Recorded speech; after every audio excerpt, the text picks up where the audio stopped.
What's up guys, welcome back to the channel, and today I am back in another video this time once again. We're going to talk about the 2022 MVP race and how I think it's going so far. And I will say flat off the bat, one player has been completely overblown and overrated in this MVP race. And in my personal opinion, he has no business even being in the top 5 of MVP candidates. That player happens to be one Steph Curry, a 2-time MVP and multi-time NBA champion. So in this video today, we're going to talk about Steph Curry, his overrated season, and the 2 players I think have a real shot of winning the MVP. Now with that being said, let's get into the video. So first up, when talking about Steph Curry, of course, he's the best shooter of all time, one of the best point guards in NBA history. But this year, he's definitely struggled big time shooting from the field as well as the 3.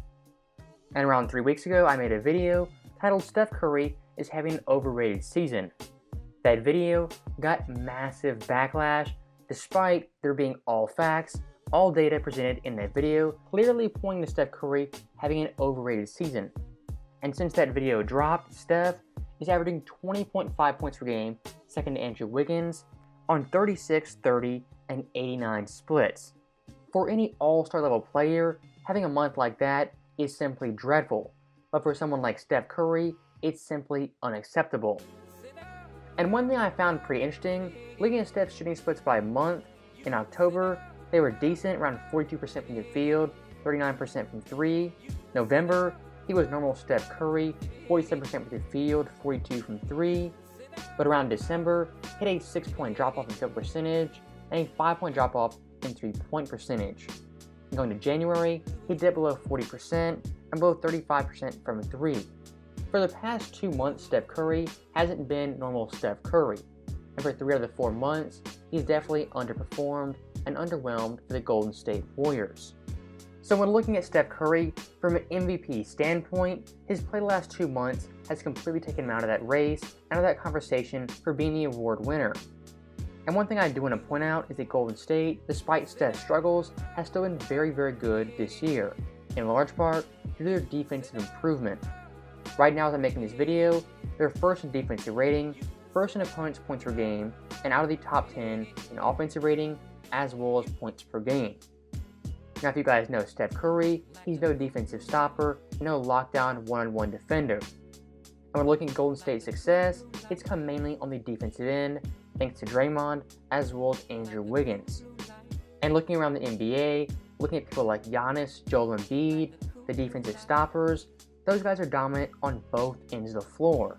And I could argue Steph Curry right now isn't even dominant on one end of the floor. Now once again, looking at Steph individually, his stats, he's averaging 25.7 points per game on 41% shooting from the field.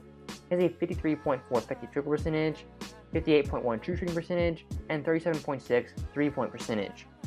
In all those shooting split categories, he's in the bottom 3 of his career, and in most of them, they're the worst of his career outside of 2020, where he only played a handful of games.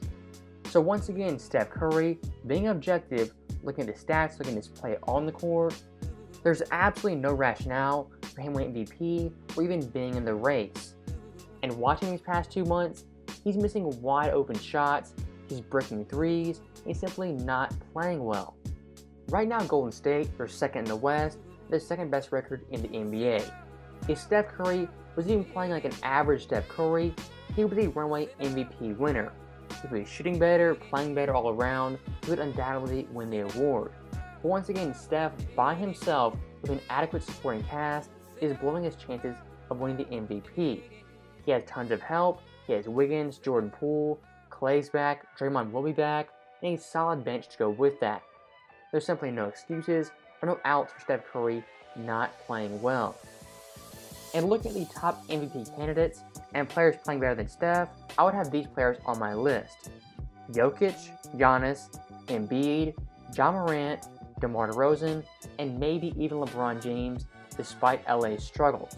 All those guys undoubtedly are playing better basketball than Steph the 2022 season. You could also throw in Luka Doncic, maybe even James Harden, and a couple other players. Steph Curry this year, debatably, hasn't even been a top 10 player in the NBA, and for the month of January, hasn't been the best player on his own team. So basically for the last 4 minutes I ranted about Steph Curry having a terrible season. And while that is true, I still respect Steph Curry as a basketball player. And once again, if he was playing better, he would be the clear-cut MVP winner. And looking back last year, 2021, that version of Steph would undoubtedly win the MVP, averaging 32 points per game, putting up around 300 threes, scoring 50 points multiple times. That version of Steph Curry is the version of Steph Curry I know. Unfortunately, he didn't get the memo to show up for the 2022 season. Now speaking of real MVP candidates, you can look at Jokic, Giannis, as well as Joel Embiid. And before injury, Kevin Durant was definitely in the mix. And as it stands right now, my odds-on favorite, I would still go with Giannis over both those big men. As once again, Joel, he's playing dominant, and he's definitely in the race. Looking at Jokic, he's even better than last year, and his Denver team's on the rise despite injuries, as well as tons of players missing time. So looking at the top three, it's pretty simple. It's a big man's race. Joel, Giannis, and Jokic. And these last few months of play for MVP winner are definitely crucial for those players. If I had to pick, once again, I'd go with Giannis over both those guys. Now, hypothetically speaking, let's say Steph averages 45 points per game over the next 2 months. If that happens, yes, he could be the MVP winner. Will it? I highly doubt it. And let's say Steph right now, stacked as it is, wins the MVP, shooting 41% from the field. If that happened, that would be the lowest field percentage for MVP since Bob Cousy in 1957.